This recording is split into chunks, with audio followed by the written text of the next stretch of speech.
napakalaki po kasi ng parte ni Miss Jacqueline Jose or ni Mami Jean sa buhay ko. Kasi po sa totoo lang siya po ang dahilan kung bakit kung ba't nandito po ako ngayon sa larangan ng pag-arte sa ABS-CBN. Si Jacqueline Jose rin po ang kauna-unahang artista na sumuporta po sa akin sa unang-unang pelikula ko po na Masahista nung nandun pa po ako sa Indie Films. Siya rin po ang dahilan na kung bakit ako napasok sa ABS-CBN. Kasi paulit-ulit ko po, maraming interview na po kinukwento ko dati. Alam niyo naman po, pag indie films, di ba po? Lalo na yung mga ginagawa ko, mga pelikula noon, talagang mga matured na mga role. Medyo sa umpisa, struggle pag nag-uumpisa ka bilang artista. Siyempre, wala ka pang, kailangan pang patunayan yung sarili mo, wala ka pang pangalan. Lahat ng rejection, aabutin mo. Pero sabi ko nga, hindi ko makakalimutan nung nandun kami sa Cannes Film Festival ni Mami Jane. Nung lumalaban kami doon for competition, kami nila Direk Dante Mendoza. Siya po ang artista na nagsabi sa akin na tanggapin ko yung project na inaalok sa akin ni Direk Andoy Ranay na ligaw na bulaklak. Sabi ko, Jane, sabi ko, parang pili ko, ayaw naman sa akin ng telebisyon. Parang, pag nag-i-inquire sa akin, and then after that, hindi matutuloy, ganyan. Sabi ko, baka parang, hindi ako para dito. And then, sabi niya sa akin, gano'n na, sige na, parang awa mo na, tanggapin mo na. Tanggapin mo na itong proyekto ito, para sa akin. Yun lang ang sinabi niya po sa akin, na tanggapin yung proyekto ito para sa kanya. Ako naman dahil nga sobrang respeto at pagmamahal ko sa kanya, kahit na parang iba na yung nararamdaman ko na parang feeling ko hindi ako ganun ka welcome sa television, sinunod ko yung napag-usapan namin noon. Nagpunta ako dun sa Historicon and then umatin ako dun sa pagbibigay sa amin ng character. Hanggang sa nangyari naman po yung proyektong yun, yung Likod ng Bulaklak, at doon po ako nagsimula. And then after that, nagdire-diretso na lahat ng mga projects ko nun sa ABS-CBN. Hanggang dumating po yung pagkakataon na, ito na po, meron akong unang ginawang pelikula na ako po yung nag-direct ng Ang Panday. Siyempre po, pag nagsisimula ka, lalapitan mo yung mga taong malapit sa puso mo. Nilapitan ko siya kung pwede ko siya kunin bilang artista. Natuwala po ako, hindi ko makakalimutan. Siyempre po, pag nagsisimula ka, yun yung mga taong maniniwala ba sa'yo, di ba? Lalo na sa pagdidirect na parang wala pa naman ako napapatunayan. Pumunta siya doon sa set ko, tinanggap niya yung project, and then, hindi siya nagpabayad sa akin. At na-appreciate ko yun na parang sobrang espesyal. At alam mo yung mga panahon na yung kailangan mo ng suporta ng tao, pero pinaramdam niya sa'yo. Hindi siya nagtatanong or siya mapapakap. Ilang days ko rin siyang kinol dun sa shooting. Okay lang siya. Pinararamdam niya sa akin na huwag mo na akong intindihin. Kumbaga parang mag-focus ka dyan sa ginagawa mo. Hanggang dumating na yung point na ito na po. Dumating na itong project ng Batang Quiapo. Nung nagkatrabaho kami dun sa Amerika, kinuha ko siya sa isang pelikula ko, yung Love You With An Accent sa amin ni Jody. Doon namin napagkwentuhan yung projects na Batang Quiapo ko, ano yung mga plano ko. Tapos, honestly, hindi ko directly na sinasabi sa kanya na plano ko siyang kunin. Pero sabi ko, binubuo ko yung project na parang sabi ko, gusto ko makatrabaho ko lahat ng mga mahuhusay na artista sa Pilipinas. Kasi sa dami ng nakatrabaho namin sa probinsyano, nagpas 400 na artista. Sabi ko ngayon naman, gusto ko talaga, sabi ko, maisa-isa, kaya dahan-dahan ko kinukuha talaga yung mga mahuhusay na mga artista na ipapasalamat naman ako dahil napagbibigyan nila kami ng pagkakataon. And then ito nung nakatrabaho ko siya sa Batang Quiapo. Naramdaman ko yung respeto niya sa amin, sa buong production. Kasi honestly, ang hirap bilang bagong director, ang hirap din pagkatiwalaan ng mga veteran actors kasi syempre sinusukat ka kung alam mo yung ginagawa mo eh. Pero ang na-experience namin sa mga veteran actors, nandun yung suporta nila sa amin, yung pagmamahal. Hindi kami pinahirapan, nakaalalay sila, nandun sila sa set. At yun yung pinaramdam sa amin ni Mami Jane. Sabi nila, Direk Kevin, lahat ng ano. Kaya sobrang gaan habang nagtatrabaho kami. Sobrang saya. At yun yung sinasabi ni Tita Veronica na mahal niya ang staff, crew at ang pumpin ng Batang Quiapo. Kasi sa hirap ng ginagawa namin, ang gaan-gaan niyang katrabaho. Napakaswabe lang niya na nakasuporta lang siya. Nandun lang siya nakikipagkwentuhan sa mga staff, sa mga kapwa-artista. Lagi namin pinagkukwentuhan yung about sa industriya, paano makakatulong, paano mababago, o yung mga kulang. Ang dami niyang mga kinukwento o sinasuggest na sana ganito. Lalo-lalo na itong Eddie Garcia Bill. Kumbaga parang natutuwa siya kasi nagkakaroon na ng pag-asa. Diba? Napakalaking tulong kasi yun sa industriya, sa mga magagawa ng pelikula at ng television na naging 12 hours na lang yung trabaho natin.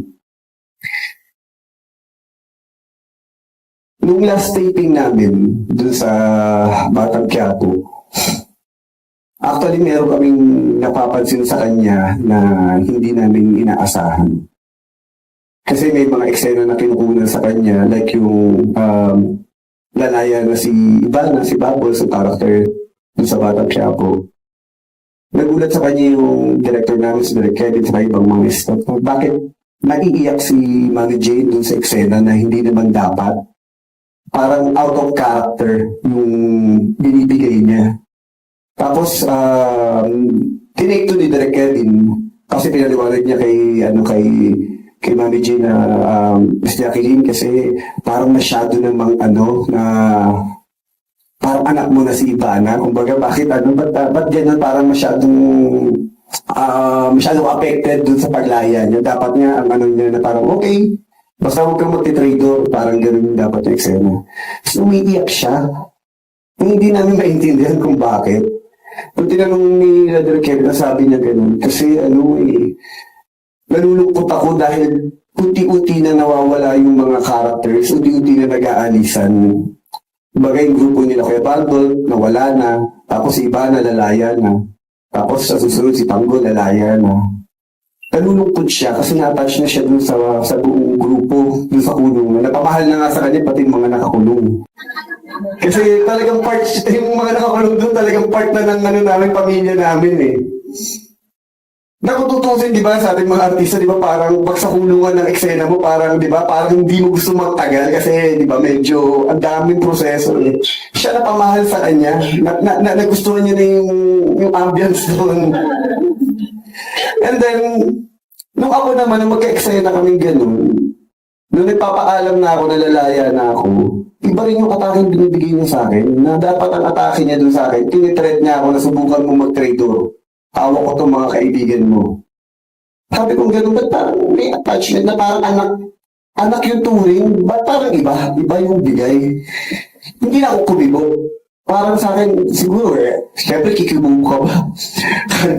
Di ba? Kumbaga, pinakamahusay na actress, isa sa pinakamahusay na actress sa buong Pilipinas at buong mundo, kukwestiyonin mo ba? Nung medyo nabother ako dun sabi ko gano'n, paano ko kaya sasabihin kay Mami Jane na maayos yung nakikita ko. Nung naglalakad na kami after the take, papunta na siya ng tent niya, kinausap ko siya bigla sa labas ng tent niya. Sabi ko, Jane, sabi ko, may kukwento lang ako, sabi ko yung character mo dito, sabi ko, okay sa akin yun, yung parang feeling mo, parang anak mo o gano'n. Pero sabi ko, pag nakilala ko na ang tatay ko, mag-iiba na yan, gano'n. Tapos sabi niya, okay na, okay, sorry, okay, alam ko na.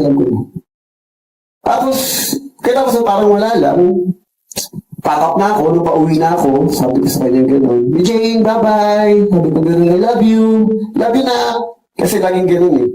Kasi sobrang lambing niya sa amin, ang hirap ipaliwanag, pero sobrang, parang anak niya kami talaga doon sa set, mga directors niya, and then, pagdating ko ng Saturday, nung nasa Baguio kami, kadarating ko na papunta kami Paragbenga. Pagdating ko, nagpunta agad ako sa kwarto ni Cherry Pie Picache ni Mami Pie. Sorry, baka hindi kasi na makilala, sabi ko Mami Pie eh. Pagpunta ko doon kay sa room ni Mami Pai, yato ko siya, kwentuhan kami, sabi ko gano'n, Mami Pai. Sabi ko, alam mo, pinagkukwentuhan ka namin ni Mami Jean, sabi ko gano'n. Kasi sabi ko nasa set kami noon, ang pinagkukwentuhan namin doon, sabi ko nga parang nagpe-premonition eh. Ang pinagkukwentuhan namin doon, si Charito Solis. Sabi ko sa kanya gano'n kay Mami Jean. Sabi ko, Jean, alam mo, sabi ko gano'n, okay, excellent na kita. Alam mo, parang hindi ko nakatrabaho si Charito Solis. Pakaramdam ko nakatrabaho ko na siya. Tapos parang siya natutuwa. Parang siya kinikilig na ano. Tapos kinuwento niya na, sabi niya, alam mo, si Tita Chato, gano'n. Tapos nung nawala siya, ganyan, doon sa pansol, gano'n. Tapos sa pagkwentuhan din namin sa FPJ, ganyan. Alam mo ba, dati sa FPJ, nakakainuman namin. Tanong mo kay Pai, sabi niya gano'n. Tapos kinabukasan, may banyera kami ng ano, ng mag-isda. Kinukwento niya yun, masaya siyang kinukwento. Tapos kinukwento ko ngayon kay Mami Pai, na, Pai, alam mo, kinukwento ko namin ni Mami J, ganyan. Saturday yun. Tapos after that, nag-ano na kami, nag-motorcade, and then gabi, nag-show kami. Pagkatapos ng show namin, nag-inuman kami, kwentuhan. Pinagkwentuhan ulit namin si Mami Jane. Kukwentuhan namin siya. Hindi ko alam ba't lagi ko siyang kinukwento. Hindi ko alam ba't lumalabas sa dila ko na nakukwento ko si Mami Jane. And then after that, nung ano na, natapos kami mga 3 a.m. Tapos umuwi ako ng Manila 7 a.m. Dumating ako tanghali, natulog lang ako. 6 p.m. Tumatawag na sa akin si Tita Doro. Pagtawag niya sa akin, nag-usap kami. Sinabi niya sa akin yung nangyari kay Mom Jane. Tapos after that, tumawag agad ako kay Mami Pai, sa kay Tita Cory. Sinabi ko yung balita. Dali-dali ang nagpunta agad kami ng bahay ni Mami Jane para alamin yung sitwasyon. And then yung nalaman na namin na yun ngayon nangyari. Sabi ko na sa sarili ko, nung gabi pala na naiisip ko siya nung hapon pala na kinukwento ko siya. Pakiramdam ko nagpaparamdam siya sa akin na hindi ko maintindihan kung bakit ko siya laging kinukwento, kung bakit ko siya laging binababanggit. Kung pala may nangyari na pala sa kanya. Ang hirap lang tanggapin kasi hanggang ngayon parang nakakashock, diba? Parang ang hirap ay proseso na hindi mo pa maintindihan na kung totoo ba talaga itong nangyari. Kasi Wednesday lang kami huling magkakasama tapos ngayon, ito na. Napakarami namin mga bagay na napag-uusapan sa industriya, sa buhay niya, sa pamilya niya. Meron lang akong isang bagay na wini-wish. Kasi syempre, pag yung isang tao, nakakausap mo, nakakwentuhan mo, makikita mo yung totoong nararamdaman niya o yung totoong pagkatao mo. Nung pinatawag kami ni Kuya Robin para sa Eddie Garcia din na inaayos nila, si Mami Jane, nung pinilit kong isama from the set na sabi ko, Jane, pupunta ka ba? Binyan na, wala akong damit eh. Sabi ko, pamibili kita, samahan mo ko. Pinabili ko siya ng damit sa Sarah. And then after that, nung sinamahan niya, papunta kami doon, nakinig kami, diba? And then after that, nagkaroon ng kwentuhan kasi gathering ng mga artista, sobrang saya. Nakikita niya na nag-i-enjoy ako kasi kausap ko sila Kuya Robin, sila Kuya po. Binabantayan niya lang ako, tapos mag-isenyasan lang kami, tinatanong niya, okay ka pa? Tapos hinahayaan niya ako kasi parang sabi niya, first time niya ako nakikita na ang saya-saya ko. Parang nakahinga ako, parang puro trabaho kasi ito meron akong mga nakakasalamuha, di ba, natututo ako sa mga veteran actors. And then, pagka-uwi namin ganun, ihahatid ko siya sa bahay niya. Sabi niya, Natalie, ba tayo dumaan sa 7-Eleven? Bibili lang ako ng beer. Sabi ko, sige, Mitchell. Ipabili ako sa driver ko. And then after that, pumunta kami sa bahay niya, nag-inuman kami. Kami dalawa. Nag-reminis kami. Nagkwentuhan namin, simula nung paano niya ako tinulungan, hanggang sa sinabi ko, Mitchell, alam mo, sa totoo lang, kung ano man ako meron ngayon, kung ano man nangyari sa pamilya ko, kung ano man inabot ko sa buhay ko, lahat yun dahil sa'yo. Kasi ikaw, dahil sa'yo, ikaw yung nag-convince sa akin na pumunta ako dun sa ABS-CBN, dun sa show na binibigay sa akin ng Direk Andoy. sobra ako nagpasalamat sa kanya. At kinuwento niya sa akin doon kung gaano niya kamahal ang kanyang mga anak. Sobra. Kaya nga sabi ko,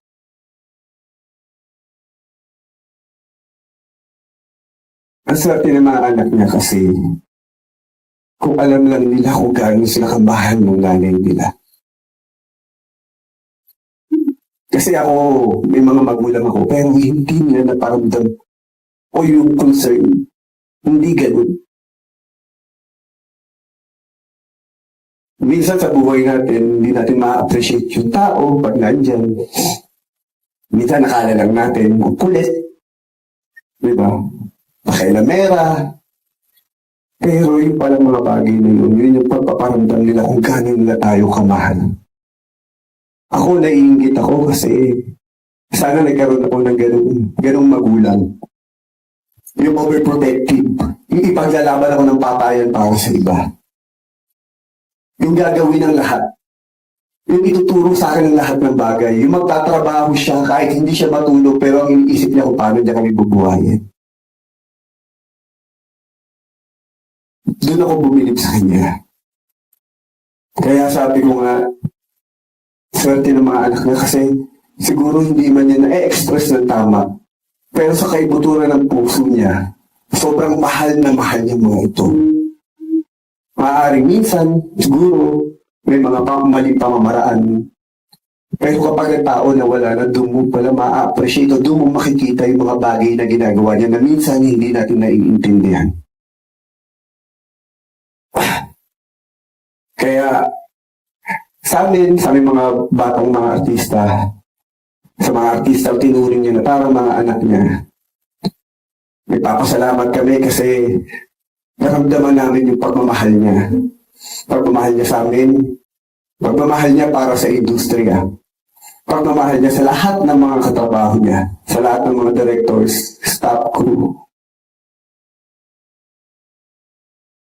Wala akong ibang sasabihin kundi maraming salamat dahil tinuring niya ako ng isa sa mga minamahal niyang anak. Yun lang po at maraming salamat po.